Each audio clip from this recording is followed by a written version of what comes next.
হঠাৎ করে কেন যুক্তরাষ্ট্র পৃথিবীর বিধ্বংসী এক মরণাস্ত্রের পরীক্ষা চালালো?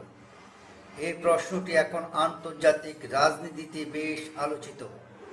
এখানে মূল বিষয়টি হলো শক্তির বার্তা দেওয়া এবং প্রতিপক্ষকে সতর্ক করা।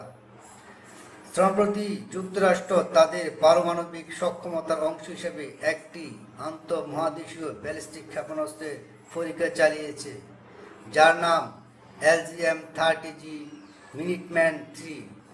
এই ক্ষেপণাস্ত্র প্রায় 13,000 কিলোমিটার দূরে লক্ষ্যবস্তুতে আঘাত হানতে সক্ষম এবং এটি যুক্তরাষ্ট্রের পারমাণবিক প্রতিরক্ষা ব্যবস্থার গুরুত্বপূর্ণ একটি অংশ।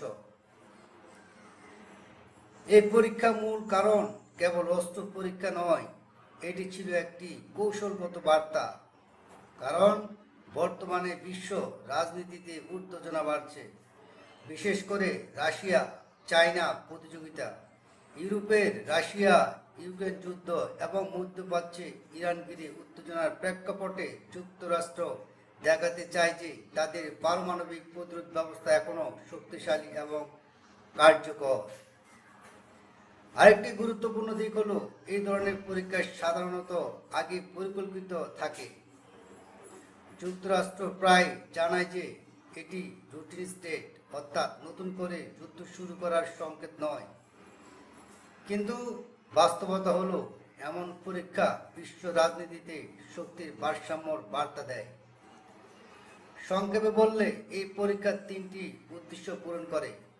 প্রথমত, নিজস্ব পারমাণবিক সক্ষমতা যাচাই করা। দ্বিতীয়ত, প্রতিপক্ষ রাষ্ট্রগুলোকে কৌশলগত বার্তা দেওয়া। তৃতীয়ত, বৈশ্বিক শক্তির ভারসাম্য নিজেদের অবস্থান ধরে রাখা। এই কারণে যুক্তরাষ্ট্র এই মরণাস্ত্র পরীক্ষা শুধু একটি সামরিক পরীক্ষা নয়, বরং এটি বিশ্ব রাজনীতির শক্তির খেলা একটি গুরুত্বপূর্ণ সংকেত।